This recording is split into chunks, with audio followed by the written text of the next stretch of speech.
तो क्या हाल है सभी के। आज हम डिस्कस करने वाले हैं अनएम्प्लॉयमेंट एंड इट्स टाइप्स। तो टाइप्स डिस्कस करने से पहले हमें अनएम्प्लॉयमेंट का मतलब पता होना चाहिए। अनएम्प्लॉयमेंट का बेसिक सा मतलब यह है कि कोई भी ऐसा बंदा जो कि काम कर सकता है और उसकी काम करने की इच्छा भी है, लेकिन उसको काम नहीं मिल रहा। The person who is able and willing to work does not get the work is called unemployment. तो अब डिस्कस करते हैं इसकी टाइप्स के बारे में। सबसे पहली टाइप आती है फ्रिक्शनल अनएम्प्लॉयमेंट। फ्रिक्शनल अनएम्प्लॉयमेंट वो टाइम पीरियड है जब कोई बंदा एक काम को छोड़कर दूसरे काम की तरफ जाता है, may be because of better job opportunities, उसको वहां पे सैलरी अच्छी मिल रही होगी या उसको वहां पे सर्विसेज अच्छी मिल रही होगी। नहीं समझ लगा? अभी समझते हैं एग्जांपल से। एक बंदा है एक्स जो कि अभी कंपनी ए में काम कर रहा है। अब वो कंपनी बी में जाना चाहता है बिकॉज उसको क्या पता सैलरी अच्छी मिल रही हो या फिर उसको सर्विसेज अच्छी मिल रही हो या फिर फैसिलिटीज अच्छी मिल रही हो, व्हाटसोएवर इज द रीजन। अब उसने 10 मार्च 2023 को ये कंपनी ए छोड़ी और 30 मार्च 2023 को कंपनी बी को ज्वाइन किया। अब ये जो 20 दिन था, बेसिकली हम मान के चलते हैं कि उसने उसमें कोई काम नहीं किया। अब ये 20 दिन का जो टाइम पीरियड था, दैट वाज फ्रिक्शनल अनएम्प्लॉयमेंट। अब बात करते हैं स्ट्रक्चरल अनएम्प्लॉयमेंट की।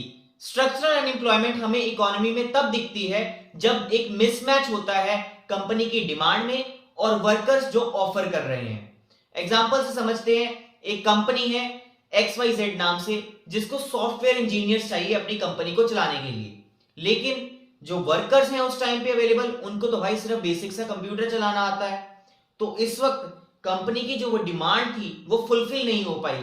क्यों नहीं फुलफिल हो पाई? क्योंकि वर्कर्स की वो कैपेबिलिटीज ही नहीं थी और इस वक्त वो वर्कर्स अनएम्प्लॉयड हैं। इसको कहा जाएगा स्ट्रक्चरल अनएम्प्लॉयमेंट। मे बी वो वर्कर्स कोडिंग को सीखकर सॉफ्टवेयर इंजीनियर्स बन सकते हैं, लेकिन फिलहाल में वो अभी अनएम्प्लॉयड हैं। दैट इज स्ट्रक्चरल अनएम्प्लॉयमेंट, जो कि एक मिसमैच के कारण आता है कि कंपनी की डिमांड कुछ और थी और वर्कर्स की कैपेबिलिटीज कुछ और थी। अब बात करते हैं टेक्नोलॉजिकल अनएम्प्लॉयमेंट की। टेक्नोलॉजिकल अनएम्प्लॉयमेंट स्ट्रक्चरल अनएम्प्लॉयमेंट का ही एक सब पार्ट है। बेसिकली इसमें अनएम्प्लॉयमेंट इस कारण एग्जिस्ट हो रही है क्योंकि टेक्नोलॉजी चेंज हो गई। टेक्नोलॉजी के चेंज होने की वजह से जो इकोनॉमी में बेरोजगारी आई, दैट इज टेक्नोलॉजिकल अनएम्प्लॉयमेंट। इसको एक एग्जांपल से समझते हैं। जैसे पुराने समय में आप सबको बताया कि आर्टिशियंस और वीवर्स हुआ करते थे जो हाथ से कपड़े को सिलते थे या हाथ से चीजों को बनाते थे, लेकिन जैसे ही मशीन्स की एंट्री हुई उनकी अनएम्प्लॉयमेंट की एंट्री हो गई। Due to entry of technology या टेक्नोलॉजी की चेंज की वजह से जो भी अनएम्प्लॉयमेंट इकोनॉमी में एग्जिस्ट करती है, दैट इज टेक्नोलॉजिकल अनएम्प्लॉयमेंट। इसका मतलब अब वो हाथ से चीजें बनाने वाले लोगों को मशीन्स ने रिप्लेस कर दिया। जैसे आजकल चैट जीपीटी और आर्टिफिशियल इंटेलिजेंस की भी बात चलती है। अब बात करते हैं साइक्लिकल अनएम्प्लॉयमेंट की। इसके नाम से ही पता चल रहा है साइक्लिक इन नेचर है, मतलब सारी चीजें इंटरकनेक्टेड हैं।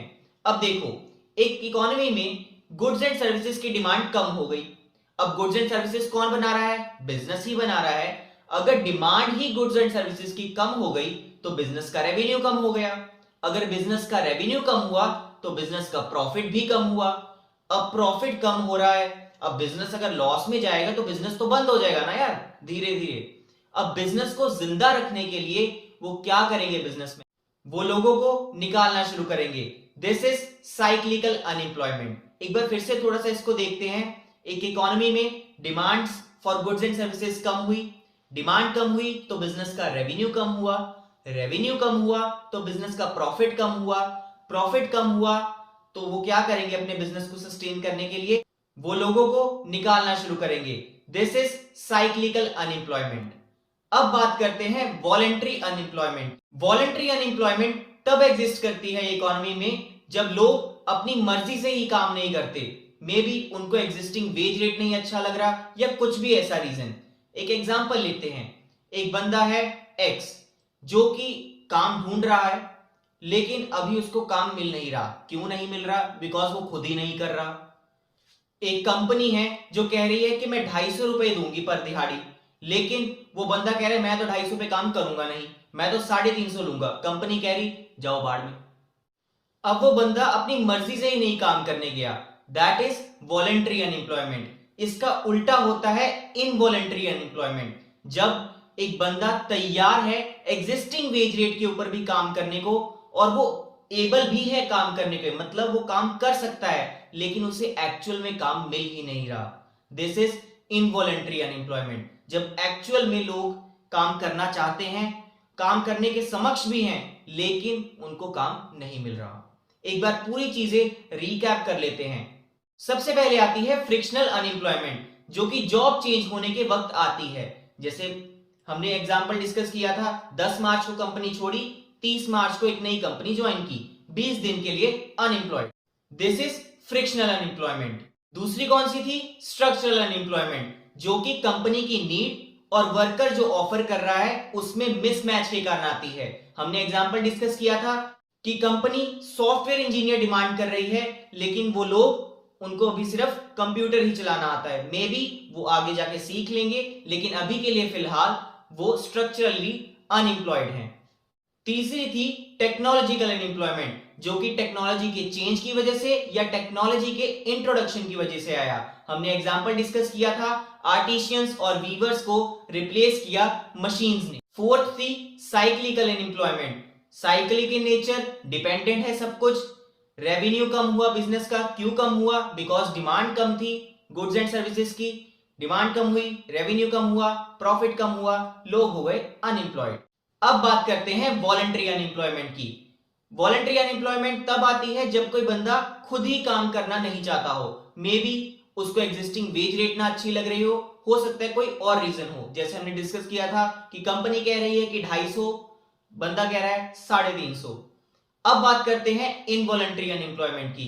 इनवॉलंटरी अनएम्प्लॉयमेंट तब है जब एक्चुअल में बंदे को काम नहीं मिल रहा है, वो करना भी चाहता है, वो काम कर भी सकता है, लेकिन उसे एक्चुअल में काम मिल ही नहीं रहा। He is able to do work and he is willing to do work at the existing wage rate, but he does not get the work. Thank you for watching.